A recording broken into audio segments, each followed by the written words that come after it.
La Caisse Desjardins du Cœur-des-Vallées et ses 8 succursales est fière de vous présenter cette prochaine émission du bulletin local d'information InfoMag. La Caisse Desjardins au Cœur-des-Vallées, toujours présente dans sa communauté.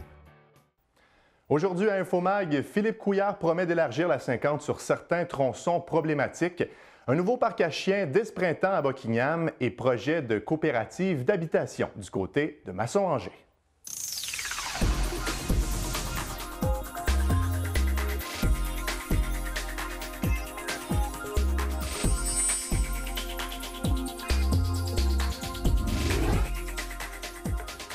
Bonjour à tous, mon nom est Mathieu Daou et je vous souhaite la bienvenue à cette toute nouvelle émission d'InfoMag. Le premier ministre du Québec, Philippe Couillard, affirme que l'élargissement à 4 voies de l'autoroute 50 aura finalement lieu sur certains tronçons.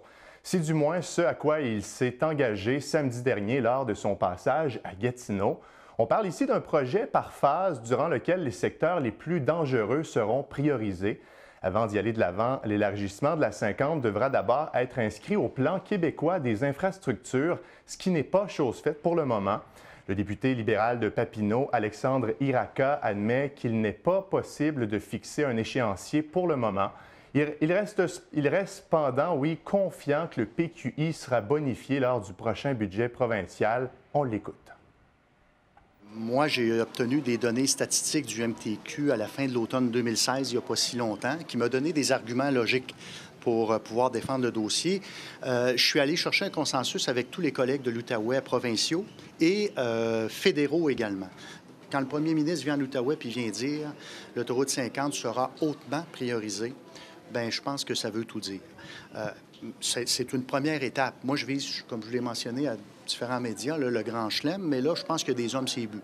La première étape, là, il faut absolument que l'autoroute 50 soit inscrit au plan québécois des infrastructures, sinon il ne se passe rien.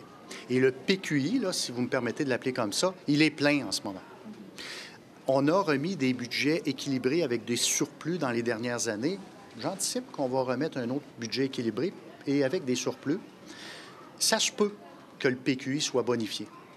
Si j'avais à gager, là, je vous dirais que ça se peut fortement qu'il soit bonifié. De son côté, la préfète de la MRC de Papineau, Paulette Lalande, est tout à fait d'accord qu'un 4 voies est nécessaire aux endroits plus dangereux. Elle croit par contre qu'un manque au niveau de l'entretien de la 50 pourrait être la cause de certains accidents. Maintenant, triste nouvelle, le jeune enfant de 23 mois qui s'est étouffé la semaine dernière dans une garderie en milieu familial de Masson-Angers est décédé lundi dernier. Suite à un appel au 911, les pompiers, les policiers et les ambulanciers ont été dépêchés au 225 rue des Bexy. Après que le bambin se soit étouffé avec de la nourriture, le personnel de la garderie et les ambulanciers ont effectué des manœuvres de réanimation. Il a ensuite été transporté au centre hospitalier de Buckingham pour recevoir des soins. Le service de police de la ville de Gatineau enquête pour déterminer la cause exacte de l'incident, mais tout indique qu'il s'agirait d'un tragique incident. Un accident plutôt. La famille de l'enfant tient à souligner l'excellent travail du personnel hospitalier au cours des derniers jours. La ville de Gatineau a adopté une résolution du conseiller de Buckingham, Martin Lajeunesse, qui vise à clôturer le parc Gendron pour accueillir des chiens sans laisse. Monsieur Lajeunesse aimerait bien que son initiative se concrétise dès que la neige sera fondue au printemps. La Ville investira 25 000 $ pour le projet, dont 5 000 $ qui proviennent du budget du conseiller. On vous rappelle qu'au cours des derniers mois, certains résidents près du parc Lantier, situé dans l'ouest de Buckingham, s'étaient plaints d'excréments et de chiens qui allaient sur leur propriété. Une pétition avait ensuite été lancée afin d'interdire l'accès aux chiens dans ce parc. Plus de 1000 citoyens ont quant à eux signé une autre pétition, celle-ci initiée par l'Association des propriétaires de chiens de Buckingham. La PCB demande notamment que d'autres parcs à chiens soient créés à Gatineau et que le parc Lantier reste accessible. Martin Lajeunesse a choisi le parc Gendron puisqu'il est éloigné des quartiers résidentiels et sera plus sécuritaire, selon lui. Voici ses commentaires. Bien, je pense qu'il y a des gens qui sont contents. Il y en a qui sont moins contents par rapport à la décision de rétablir la vocation du parc Lantier existant. Fait que, je veux dire, dans chaque décision qu'on prend à la ville, il y a des gens qui sont heureux, puis il y en a qui sont moins heureux. Moi, mon objectif va être de travailler avec l'Association des propriétaires de chiens pour le développement du parc Gendron et pour d'autres parcs potentiellement là, acceptables. Dans le niveau de service à la ville, on parle de cibler des parcs qui n'ont pas de vocation. Et ce que la ville a eu un manquement là. Maintenant, l'achalandage élevé là, des chiens dans le parc Lantier cause une nuisance pour les propriétaires, les riverains qui n'ont pas de clôture. Une fois le parc clôturé, les chiens ne seraient plus acceptés dans le parc Lantier. Le président de la PCB, Peter Alexander, dit être quand même très heureux qu'un nouvel aire d'exercice canin s'installe dans le secteur. Il dénonce cependant la façon dont M. Lajeunesse gère le dossier. D'ailleurs, on l'écoute. On a fait des actions en faveur du parc Lantier. On n'a pas vraiment eu beaucoup de réactions, même aucune, parfois de la part de M. Lajeunesse, qui souvent met beaucoup de temps à nous répondre. Toutefois, à chaque fois qu'il prend la parole, il force toujours un peu les événements dans le sens où il veut la fermeture du parc Lantier pour satisfaire les soi-disant plaintes pas toujours fondées des résidents qui sont contre le parc Lantier, et on ne parle jamais des partisans du parc Lantier. Toujours dans la vallée de la Lièvre, le député de Papineau à l'Assemblée nationale, Alexandre Iraca, a accordé une aide financière de 1 850 $ à l'école secondaire Hormidas-Gamelin dans le cadre de la 5e journée du Chandail rose. Cette journée nationale a été instaurée à ESHG en 2012 par l'éducatrice spécialisée Nathalie Réaume et le contremaître en sécurité Robert Charlebois. L'objectif principal est d'inciter les jeunes à s'engager activement dans la lutte contre l'intimidation et la violence, qui est toujours une réalité entre les murs des écoles. Les élèves et le personnel étaient invités mercredi à porter un chandail rose et à participer à une multitude d'activités. Lors de l'annonce en début de semaine, M. Iraca a voulu souligner que l'intimidation est intolérable dans la société et qu'il est bien heureux de se joindre à la cause. La somme permettra d'offrir un drapeau rose à tous les établissements de la commission scolaire au cœur des vallées. Un projet de coopérative d'habitation pourrait bientôt voir le jour du côté de Masson-Angers.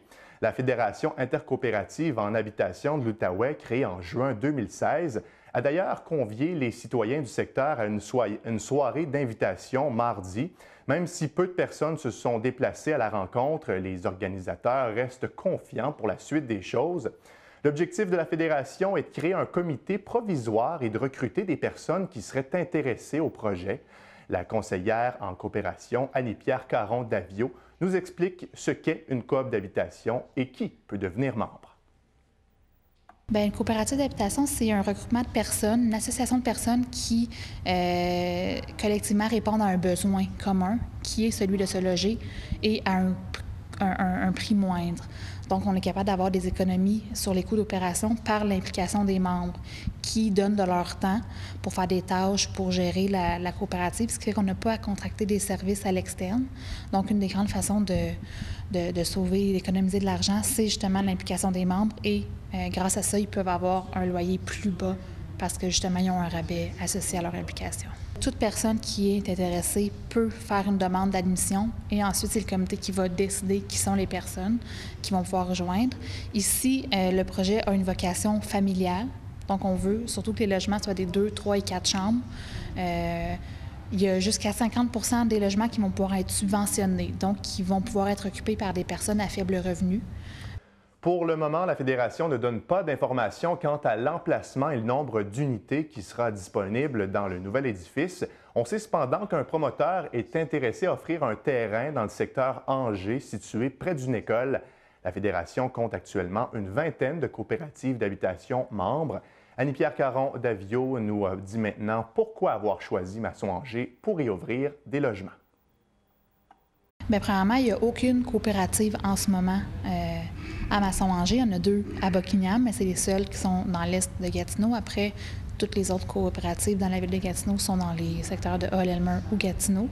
Il y a une tendance dernièrement, dans les dernières années, où est-ce que les familles, les jeunes familles, ont une espèce de déplacement vers l'est. Le coût des maisons est moins élevé, donc peut-être que l'accès à la propriété est plus facile, mais aussi le coût des logements est moins élevé qu'en ville. Donc, on pense que ça serait un terreau fertile, justement, et que ça répondrait à un grand besoin de reloger des familles dans des logements plus abordables et vraiment leur permettre là, de gérer eux-mêmes leur immeuble et la coop. On pense que ça serait vraiment un besoin qui serait apprécié du milieu. Eh bien, pour avoir plus d'informations à ce sujet, on vous invite à composer le 819-243-3717 au poste 225. Bonne nouvelle, après plusieurs années d'attente, le projet de construction du futur amphithéâtre de 4 glaces à la place de la Cité dans le secteur Gatineau a finalement été adopté par le conseil municipal. Mercredi matin, 12 élus ont voté en faveur et 5 contre le projet. L'entente entre la Ville et Vision Multisport Outaouais est cependant conditionnelle à l'adoption du projet de loi privé qui devrait être entendu au printemps. En début de semaine, le promoteur a indiqué que la construction du complexe durait 30 mois et que l'ouverture est prévue à l'automne 2020. L'édifice compterait 4000 sièges, 40 loges, une glace principale pour les Olympiques de Gatineau et 3 glaces communautaires. Les coûts de l'aréna s'élèveront à 79 millions de dollars et le contrat sera d'une durée de 25 ans. Le tout sera payé par VMO, la Ville de Gatineau et le gouvernement du Québec.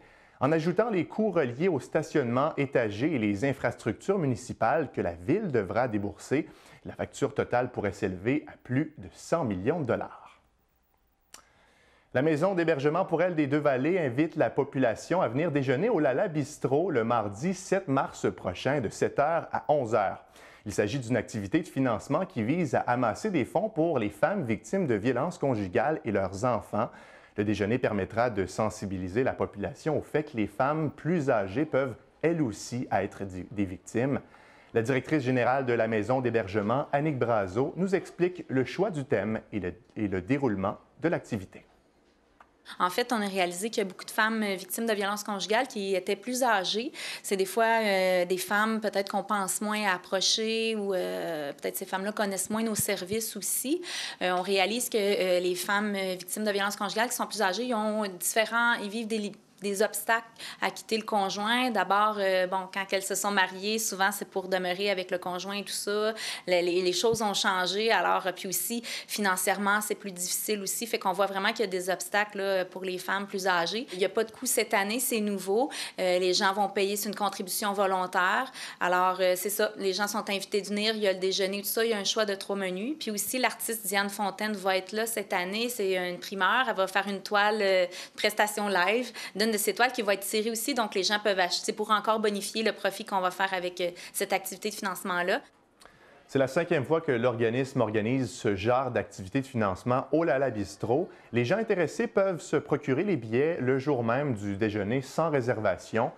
Tous les participants auront également devant eux un apron bien spécial. Mme Brazeau nous dit maintenant ce qu'on pourra retrouver sur ce napperon. On l'écoute. En fait, le napperon, il y a des extraits qui sont du guide d'économie familiale qu'on présentait aux femmes dans les années 70 et puis qui disait vraiment comment qu'une bonne femme au foyer doit être avec son mari.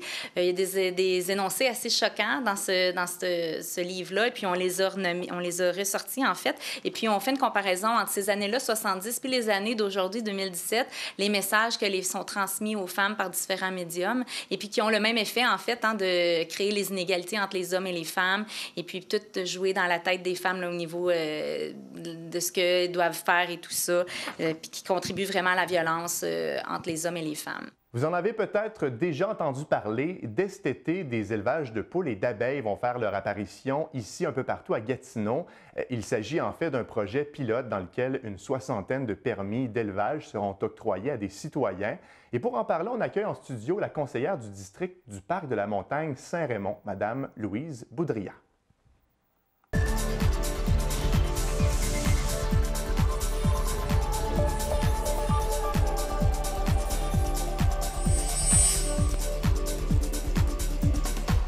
Madame Boudria, bonjour. Bonjour à vous. Comment ça va? Ça va très bien. Super. Non seulement, on le mentionnait tantôt, vous êtes conseillère, mais vous êtes aussi la présidente de la commission Gatineau Ville en santé.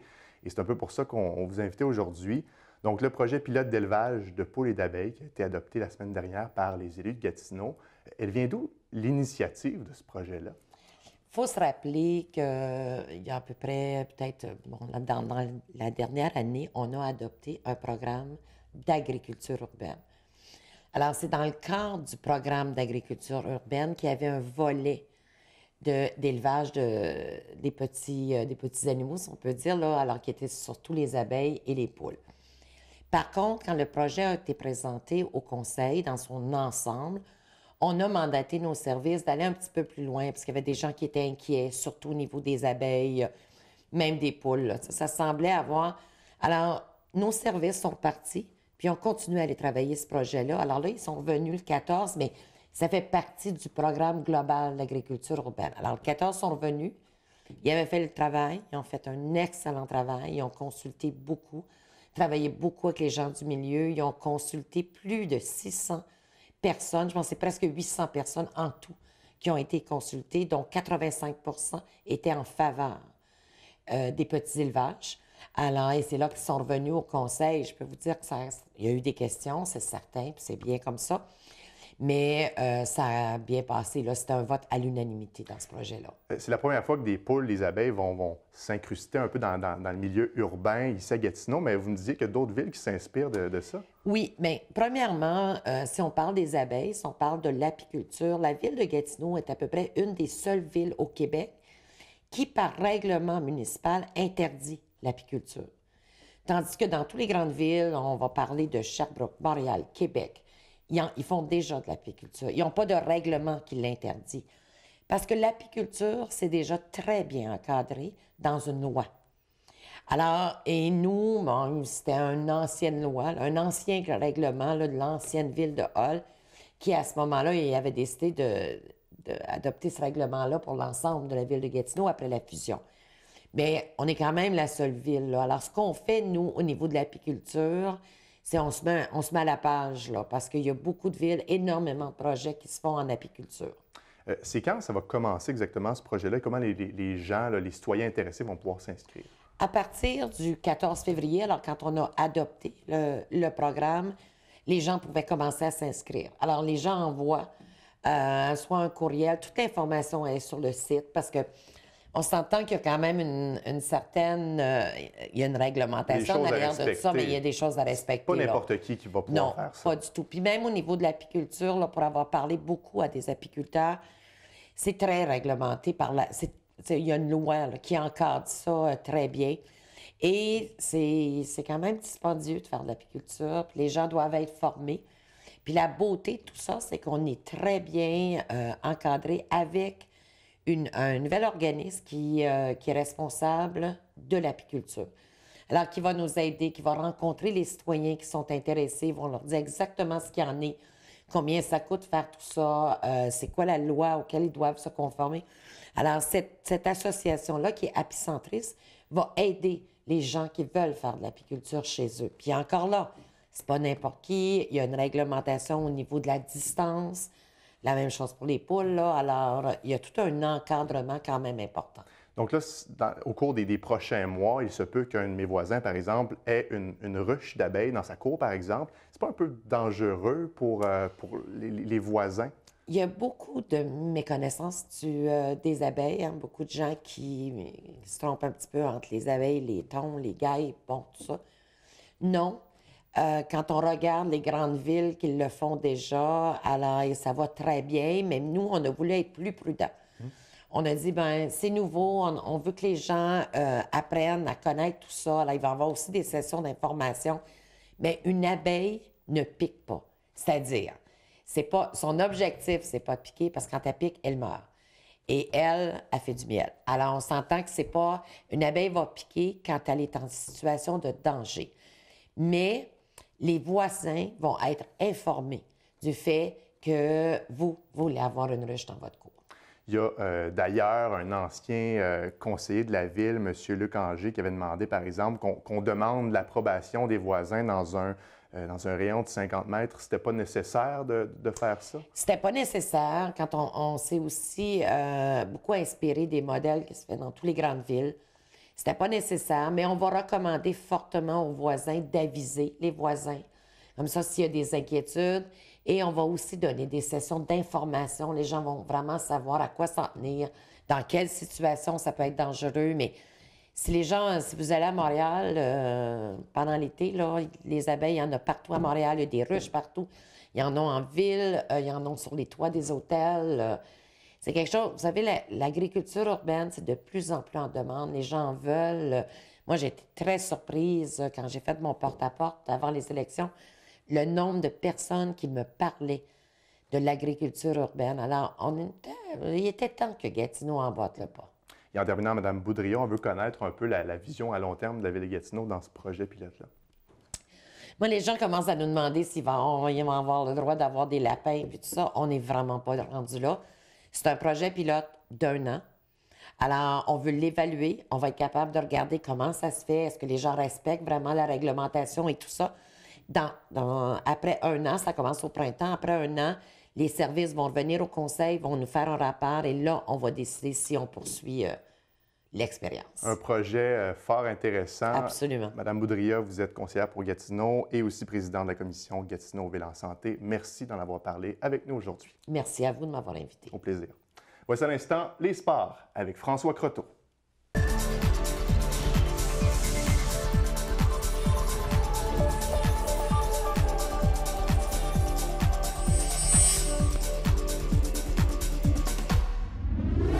François Croteau, bonjour. Salut Mathieu. Ça va bien? Oui, excellent. Super. Comme à l'habitude, revue de l'actualité sportive avec toi. Premièrement, au hockey, les Flames, rien de moins qu'une victoire lors de leur dernier match. Oui, c'est ce que ça va prendre s'ils veulent espérer pouvoir faire les séries éliminatoires. Mais malheureusement, ce n'est pas la seule condition. Il y a un autre ici dans l'équation. Il faut que les Rangers de Montréal-Est perdent leurs 2 dernières parties. Alors, naturellement, c'est quand même, ça demeure hypothétique. Le dernier match des Flames va avoir lieu jeudi soir, c'est contre Valleyfield. Et Montréal-Est, lui, va jouer vendredi et dimanche. Et là, ça va être la fin de la saison régulière. Donc, il va falloir attendre à dimanche, en fin de journée, afin de savoir si les Flames peuvent continuer là, au niveau des séries éliminatoires. Mais il faut quand même souligner que les Flames ont signé 14 victoires cette année. Bien, ils ont quand même doublé là, leur total de l'année dernière. Donc, il y a quand même une progression au niveau de l'équipe. Du côté des Intrépides, maintenant, match ultime ce soir. On le rappelle, on est le 22 février. Oui, effectivement. Puis c'est une belle surprise parce qu'au début de la série, on ne donnait pas cher là, des chances de l'Intrépide de battre Charles Lemoine parce qu'il y avait une différence de presque 20 points au classement. Cependant, la série est égale 2-2 et ils auraient même pu éliminer lundi soir les représentants de Charles Lemoine. Malheureusement, on sait que les bonnes équipes trouvent tout le temps un moyen de gagner. Donc, la série est égale 2-2. Match ultime ce soir du côté du Sportium de Sainte-Catherine.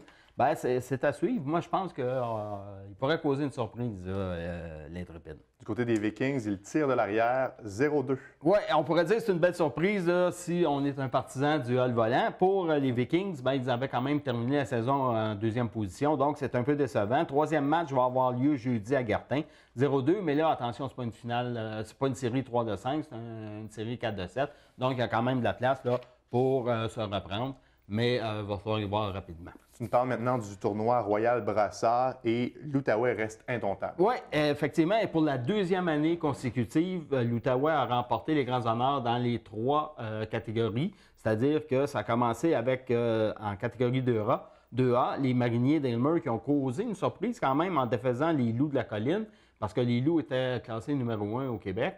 Ça a été un match excitant. D'ailleurs, tous les matchs ont été excitants, peut-être sauf les finales. Du côté du Bantam 3A, l'Intrépide, après un début difficile en qualification, ben, ils se sont repris par la suite. Ils ont gagné 9-3 au niveau de la semi-finale et 7-2 en finale. Donc, ça a été un balayage. Et pour le Bantam 3A relève, ce fut un parcours parfait. Ils n'ont pas subi la défaite en 5 rencontres. Donc, domination totale du côté de l'Outaouais au tournoi Royal Brassard qui se déroulait du côté de l'Aréna Branchot-Brière. Maintenant, le tournoi des voisins de Papineau du côté de Buckingham. Oui, ça commence ce soir, mercredi soir, ça se termine dimanche. C'est une nouvelle formule. On sait que ça remplace le fameux tournoi le tournoi national de Buckingham. On sait que du côté de Masson, il y a un tournoi aussi. Il y en avait un du côté de Buckingham. On a décidé peut-être d'y aller d'une nouvelle formule. Ça va être du double lettre, naturellement. Ce sont les voisins de Papineau qui l'organisent. Alors, il va y avoir des parties, les catégories à l'honneur, c'est la tombe 2A, le Pee-Wee 2B, Midget 2A et Midget 2B. Tout ça, ça se déroule sous la gouverne de Steve Lauzon. En fin de semaine, on annonce une température mi-figue, mi-raisin. Donc, peut-être aller faire un tour du côté du centre sportif. Il va y avoir du très bon calibre là, en fin de semaine. Super. Du côté des Jeux du Québec, maintenant, c'est le début des compétitions à Alma samedi. Oui, 52e édition des Jeux. Du 24 février au 5 mars. On sait que c'est 2 blocs là, sur les 2 semaines. L'Outaouais va envoyer un contingent de 215 athlètes. Alors, c'est quand même une très belle délégation. C'est Danny Boivin qui va en être à sa première expérience comme chef de mission. Il a remplacé là, Guy Arcan, qui a quitté après les derniers Jeux. On a dévoilé du côté de l'Outaouais le nom du porte-drapeau. Ça va être Mathieu Goyette, un épéiste qui fait partie du club Masque de Fer. Il va en être à sa 2e participation au jeu. Et on vous reviendra avec les résultats au fur et à mesure là, pendant les 2 semaines prochaines. Et au tennis, c'est le début du tournoi futur. Oui, effectivement, c'est le 10e anniversaire. Et il va y avoir quand même là, des noms à surveiller. Il y a Denis Denis Chapovalov qui va être là. Félix Auger Aliassim, pardon, qui vont participer. Écoutez, c'est quand même là, des joueurs, là, naturellement, ce n'est pas les professionnels, mais ce sont les futurs, d'où le nom du tournoi.